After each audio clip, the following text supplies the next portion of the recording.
Imprisonment of life तक का है, मतलब कि ताउम्र, मतलब उम्र कैद तक का प्रावधान है ऐसे मामलों में। और जबकि उसके अंदर 467, 468 जैसे और भी संगीन जो धाराएं हैं वो ऐड होनी चाहिए थी, पर ऐड हुई नहीं। आप उन्हें कैसे ऐड ऑन करवाओगे?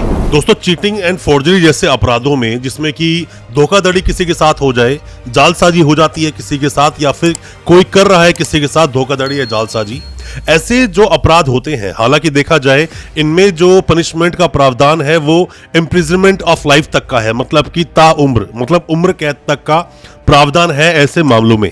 बट अक्सर ऐसा देखा गया है कि मान लीजिए आपके साथ कोई अगर धोखाधड़ी होती है तो उन मामलों में पुलिस अक्सर सिर्फ और सिर्फ 420 में ही उस मामले को निपटा देती है, जबकि ऐसे केसेस के अंदर फॉर्जरी भी आसानी से देखा जा सकता है।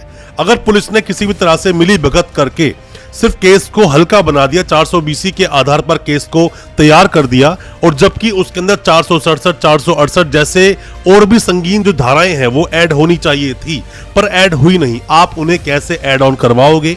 या फिर आप पर कोई भी केस लग गया है जिसके अंदर 467 या 468 जैसी संगीन धाराएं लगी हैं, कैसे आप उनको हटवाओगे? मैं आज अपनी इस वीडियो के माध्यम से आपको बताऊंगा कि चीटिंग एंड फोर्जरी जैसे केसेस में कैसे आप निपटेंगे, या फिर आप अगर झूठे किसी केस में जेल चले गए हैं कैसे आप बेल लेंगे, या फिर कैसे उस केस से आपका निपटारा होगा, कैसे छुटकारा आप पाओगे।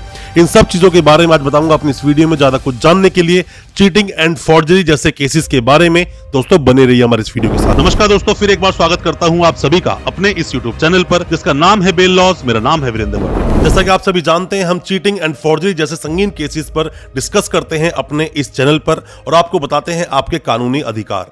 अगर आपका भी नाम आया है किसी भी तरह के चीटिंग या फोर्जरी जैसे संगीन केसेस में, तो हो सकता है कि ये वीडियो आपके बहुत काम का हो, इसलिए वीडियो को अंत तक पूरा देखें। दोस्तों, जब भी कोई मुकदमा दर्ज होता है, मान लीजिए कि पुलिस स्टेशन आप जाते हैं और बोलते हैं कि मेरे साथ एक चीटिंग हुई है, किसी व्यक्ति ने मुझसे पैसा लिया और मेरे नाम प्रॉपर्टी की, या फिर सेल एग्रीमेंट किया पर बाद में प्रॉपर्टी मुझे नहीं दी, या फिर ऐसा भी हो सकता है किसी भी व्यक्ति ने फॉर्ज डॉक्यूमेंट करके आपकी प्रॉपर्टी हथिया ली हो, या ऐसा हो सकता है फॉर्ज डॉक्यूमेंट के साथ फर्जी अकाउंट खुलवाए गए हो और आपके साथ जालसाजी कर दी गई हो। बहुत तरह के दोस्तों मामले होते हैं अलग अलग, जैसे चेक बाउंसिंग का मामला होता है, किसी भी तरह चीटिंग करके आपको एक फर्जी चेक दे दिया गया या फिर चेक दे दिया गया। आजकल तो क्लोन चेक के मामले भी सामने आते हैं। इन सभी मामलों में अगर नॉर्मल रूप से देखा जाए तो चीटिंग और फोर्जरी की जो धाराएं होती हैं, जैसे कि 420, 467, 468, 471, 120B जैसी जो धाराएं हैं, इनके तहत मामला दर्ज होता है। ऐसे मामलों को कैसे, पहले आप ये समझिए कि मान लीजिए कि आप कंप्लेनेंट हैं, आप गए पुलिस स्टेशन में, आपने कंप्लेंट दी कि मेरे साथ चीटिंग हुई है, फोर्जरी भी हुई है, क्योंकि आपको नॉलेज नहीं थी, क्योंकि आपको जानकारी नहीं थी। इसीलिए जब आपका मुकदमा दर्ज हुआ तो वो सिर्फ और सिर्फ 420 का बनाकर मुकदमा दर्ज कर दिया गया और 420 की एफआईआर एक लॉन्च कर दी गई। पर 420 में सीधे तरीके से किसी भी व्यक्ति को अरेस्ट नहीं किया जाता है, वहां पर एक 41A का नोटिस दिया जाता है, वहीं से उस व्यक्ति के निकलने के बहुत सारे रास्ते बन जाते हैं। आपको इन चीजों को बिल्कुल ध्यान में रखना चाहिए, और यह भी ध्यान में रखना चाहिए कि आपके ऊपर अगर कोई मुकदमा हुआ जिसके अंदर की 467 या 468 नहीं लगनी चाहिए थी पर लग गई, तो ऐसे मामलों में आपको क्वेश्चनिंग के लिए जाना चाहिए। आपको एफआईआर को क्वेश्चन कराने की बात जरूर करनी चाहिए, अपने वकील साहब का सहारा उसमें लेना चाहिए। अगर आप क्वेश्चनिंग के लिए जाओगे और एफआईआर अगर क्वेश्चन हो जाती है तो मान लीजिए कि आपका केस ही खत्म हो गया, केस वो चलेगा ही नहीं। 482 CRPC the code of criminal procedure 1973 का जो एक्ट है वो बोलता है कि जिसके अंदर की इनहेरेंट पावर है हाई कोर्ट को, जो आपकी एफआईआर को क्वेश्चन कर सकते हैं अगर ऐसा कोई मामला बनता है। जो मामला नहीं बनना चाहिए, मैं आपको बता रहा हूं कि आपको सीधा क्वेश्चन के लिए जाना चाहिए, ना कि पहले बेल लेनी चाहिए, ना कि पहले आपको एंटीसिपेटरी बेल लगानी चाहिए। ये गलतियां आप अक्सर कर देते हैं। और अगर आपने मान लीजिए गलती कर भी दी, आप एंटीसिपेटरी बेल लगा भी रहे हो, बेल आपकी खारिज हो गई है, हालांकि पहले ही अगर आप अच्छे से अपनी जिरह करते हो, आपके वकील साहब अच्छे से आपके केस को प्रेजेंट करते हैं, तो मेरा मानना है वहीं बेल भी आपको मिलेगी और साथ ही 482 में जाने के लिए आपके रास्ते आसानी से खुल जाएंगे। अब ये क्या बोलता है चीटिंग एंड फोर्जरी के जो प्रावधान है, क्या बोलता है ये पूरा एक्ट और किस तरह से केस चलते हैं? सबसे पहले दोस्तों आप समझिए 120B को। 120B क्या बोलता है? पनिशमेंट ऑफ क्रिमिनल कॉन्स्पिरेसी, मतलब कि षड्यंत्र किसी भी तरह से आपने किया जिसके अंदर की 2 या 2 से ज्यादा लोग थे, षड्यंत्र करके किसी को भी आपने ठगा वहां पर फर्जी डॉक्यूमेंट्स दिए या किसी भी तरह फर्जी कमिटमेंट्स किए या फिर ऑनलाइन फ्रॉड हुआ या फिर यह भी हो सकता है कि ऑनलाइन किसी भी तरह की जो आईडीज होती है छेड़छाड़ की, तो वह 468 लग जाता है। डॉक्यूमेंट आपने कोई भी दिए फर्जी बनाकर या उसमें एडिटिंग करके दिया तो 467 लग जाता है। पर 120B भी कम खतरनाक दोस्तों नहीं होता है। इसमें अगर आप पढ़ते हो तो जो एक्ट की लैंग्वेज बोलती है वो लैंग्वेज बोलती है कि इसमें पनिशेबल विथ डेथ तक का प्रावधान है, इम्प्रिजनमेंट फॉर लाइफ तक का प्रावधान है, उम्र कैद भी हो सकती है इसके अंदर। इसमें 2 साल का भी हो सकती है सजा या फिर उसको अपग्रेड करके फाइन भी ले जा सकता है। ऐसे कई सारे प्रावधान इसमें देखने को आपको मिलते हैं। चलिए दोस्तों, ये तो अभी बात थी कि हमने 120B को आपको बताया। अक्सर आपको देखने को मिल जाएगा जब भी कभी चीटिंग या फॉर्जरी जैसे मामले आपके सामने आते हैं। 420 को आप समझ लीजिए, आपने सुना होगा नॉर्मल जो लैंग्वेज में हम लोग बोलते हैं कि वो व्यक्ति बहुत ही 420 है। हालांकि मैंने 420 पर और 417 क्या बोलता है दोनों ही चीटिंग को आपको बताते हैं पनिशमेंट के बारे में। बहुत अच्छे से एक्सप्लेन किया हुआ है, हमारी इस वीडियो को आप देखेंगे आसानी से समझ जाओगे। क्या बोलता है 420? Cheating and dishonestly inducing delivery of property. मतलब किसी भी तरह से आपने किसी को इंड्यूस करके, बहला फुसला कर आपने किसी व्यक्ति को आपने चीटिंग करके कोई भी चीज डिसऑनेस्टली आपने किसी से ले ली, उसको बेवकूफ बना के कोई चीज आपने ले ली, वो चीटिंग में आता है। अब चीटिंग में क्या बोलता है, इम्प्रिजनमेंट क्या है इसके अंदर, तो देखोगे तो जो एक्सटेंड करके जो टर्म होती है इसकी 420 की जो पनिशमेंट आपको मिलेगी वो होती है 7 साल तक की। 7 साल तक की सजा का प्रावधान है और फाइन भी आप पर लगाया जा सकता है 420 के लिए।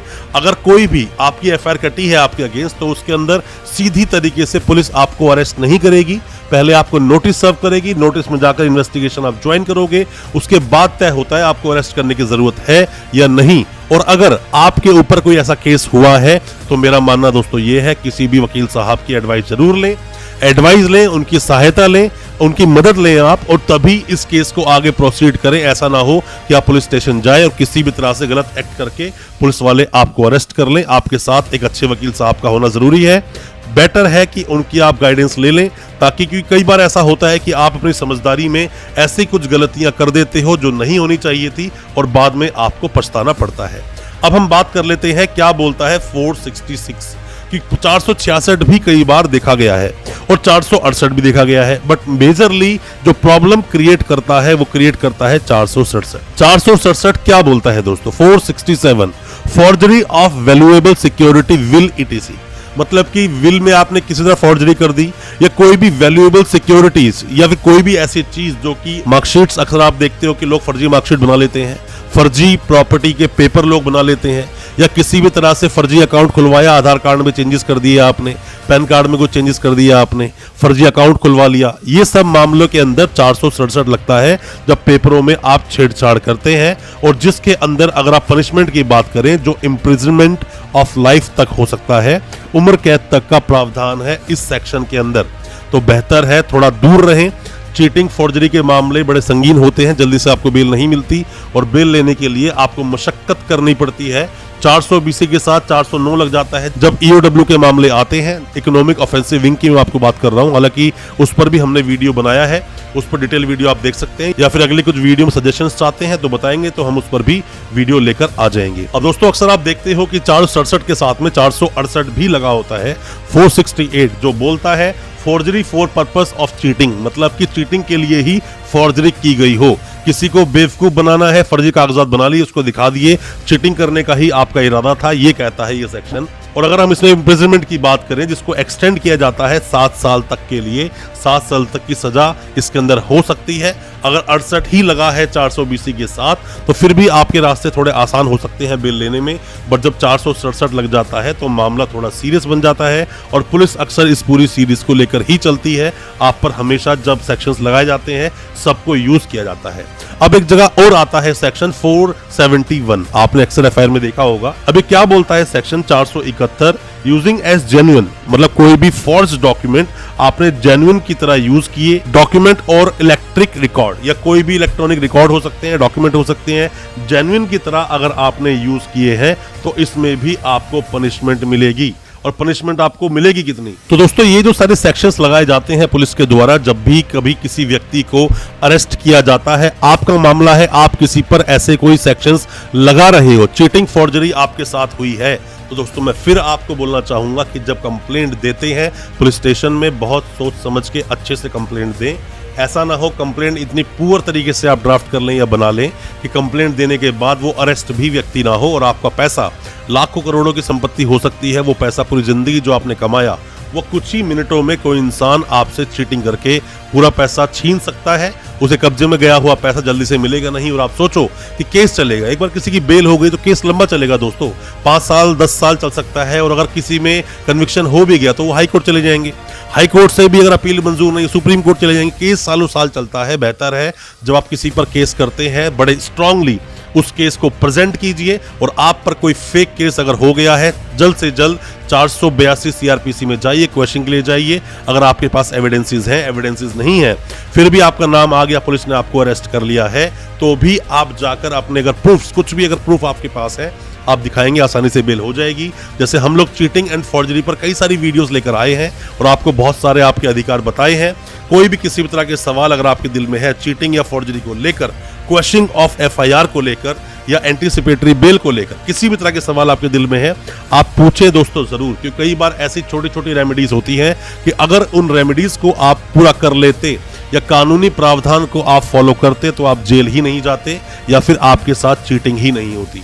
आपके साथ चीटिंग हुई है तो भी आप कमेंट बॉक्स में अपने सवाल पूछें, या आपका किसी भी तरह से किसी फर्जी केस में नाम आया है और ये सेक्शंस आप पर लगे हैं तो भी कमेंट बॉक्स में सवाल पूछिए। हो सकता है उन सवालों का जवाब आपको सटीक तरीके से हमारी तरफ से मिल सके और उन मामलों से आप आसानी से निकल सके। किस टॉपिक पर आप नेक्स्ट वीडियो चाहते हो, क्या जानकारी आप लेना चाहते हो, आप जरूर बताएं, हमें इंतजार रहेगा। और हमारी वीडियो को ज्यादा से ज्यादा अपने दोस्तों, परिजन, परिवार में शेयर करें ताकि वो भी अपने आप को कानूनी जानकार बना सके। अच्छा लगा आज का वीडियो, हमारे चैनल को सब्सक्राइब करना बिल्कुल ना भूलें, साथ में लगा बेल आइकन जरूर दबा दें ताकि इसी तरह की लीगल अवेयरनेस की वीडियोस दोस्तों आप तक पहुंच सके सबसे पहले। बहुत बहुत शुक्रिया दोस्तों, धन्यवाद हमारे इस वीडियो के साथ बने रहने के लिए।